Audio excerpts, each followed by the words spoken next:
Perfect. Good evening. How are you doing, guys? Here in San Francisco, everybody happy? Hey! I had a pitch training a couple of days ago, so I need to do those kind of things. So, some of you might have heard the news a couple of days ago. There was a large acquisition done by Salesforce.com. They paid $2.5 billion for acquiring a company called ExactTarget. I think that shows what kind of dynamic there is currently taking place in the enterprise marketing software space. And that's the boring subject I have for you, enterprise marketing software. Because I think it's an exciting industry.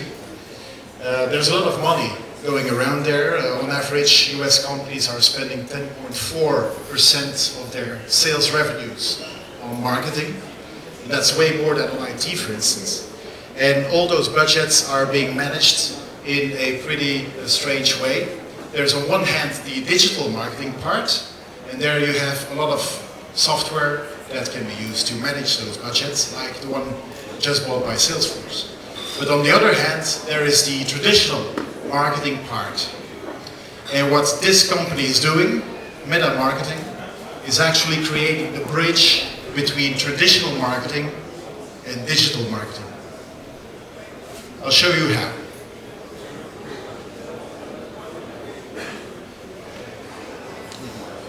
So we have this figure here on the screen behind me. Let's call him Philip. Name is just randomly chosen. And Philip is the brand manager at Canon.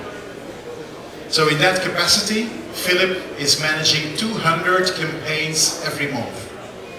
200 campaigns means that he launches print campaigns, digital campaigns on social media, email marketing campaigns, but also TV advertising campaigns. And we've counted the number of files that Philip was using. Actually, Philip was managing those 200 campaigns largely using Excel and email and PowerPoint. And for each campaign, he was using 9 different files. So 9 different files for each campaign he had to update, send around, synchronize, and so on. So that meant that at the end of the day, as a brand manager, he was spending 80% of his time on updating and so on, purely at a data level. And so no time was left for him to be creative and strategic.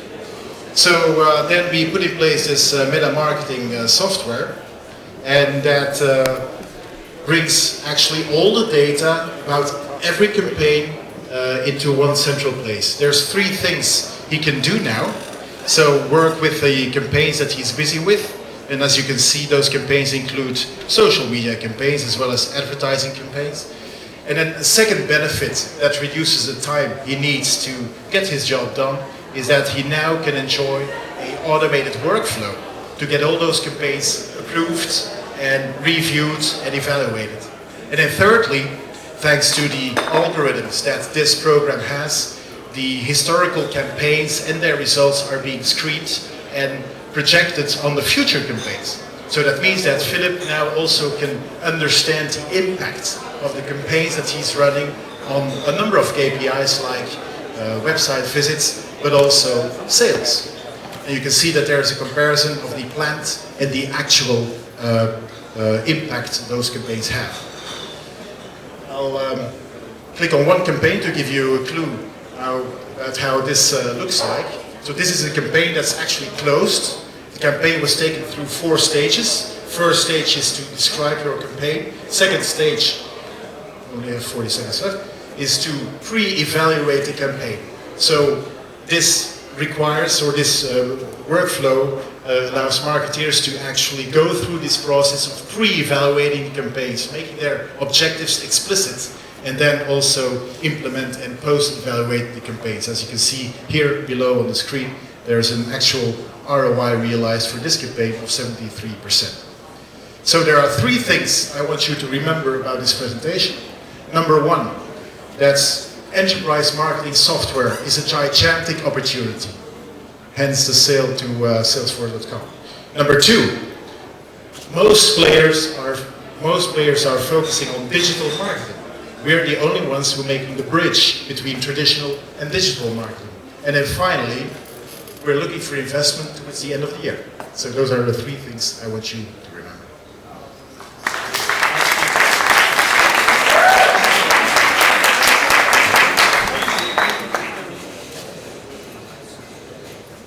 Okay, we're going to do Q&A, but I just have to make a quick announcement. I know it's so tempting to socialize. I get it. You guys are doing deals, meeting people. But we really need to be conscious of these guys on stage that are giving their utmost to be, lay their hearts out on the line of what they've been doing. We need to respect that. And I'm seeing some presenters that have been up on stage in the back talking, and I don't think you would have liked it if they were talking while you were up here. So that said, guys, we have plenty of room. We have a whole side room in here for conversations. Or we have a side over here, deep in the side, or take it outside. Let's just try to keep it quiet. There's a reason there's no bartender in the back. Okay? Thank you guys. And I know it's everybody collectively, it's not one individual or group, but it starts by one group just respecting the rules, and then we can all get this done in the next 30, 40 minutes. So tap your friends on the shoulder and be respectful. Thank you. Thank you. Okay, so questions for Toon, if you heard his presentation. Yes, we did. I got a question. Maybe it was covered, wasn't. How do you make money? Do you make money? I guess, should I ask, do you make money, and then how do you make money? We're really old-fashioned. We charge money for the software. That's pretty impressive. Yes. Anybody else? Question for Toon. Let me ask, how big is your organization? Including me or excluding me? Well, you count a little bit. 4. We got a question here. Give her the mic so she can hear.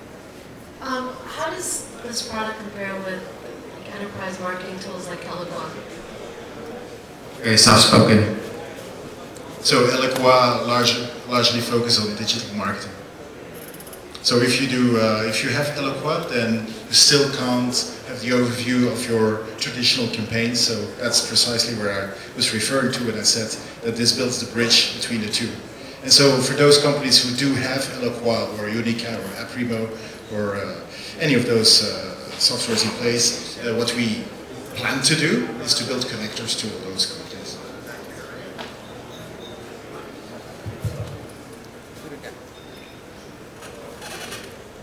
Oh, we That right in front? We got one up front. And you handed your own microphone, I really appreciate it. How do you battle inertia, resistance to change, and all the corporate battles to just get that software in the hand of the decision makers?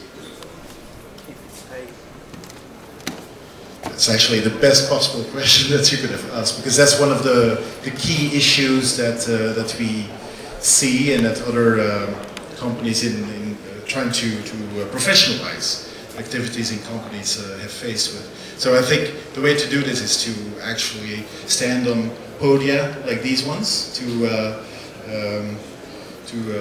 perform a little bit of missionary work. But you know, marketing is in a way one of the last areas in a company to still try to think they can help themselves using those archaic tools. There's also this leverage. I believe some of you were from the agency side, if I remember well, all of you.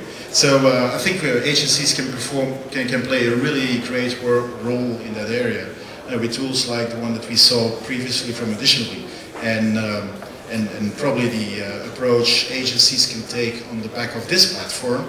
We definitely know that the advertisers will eventually professionalize themselves, because in a way the advertisers currently, they hold the power because they hold the budgets, but still they are confronted with using dozens and dozens of different tools, and that really slows down the whole process. That's really a big inefficiency for the industry. 2 more minutes. If there are no more questions, we'll move on. Going once. Going twice. How about for Toon?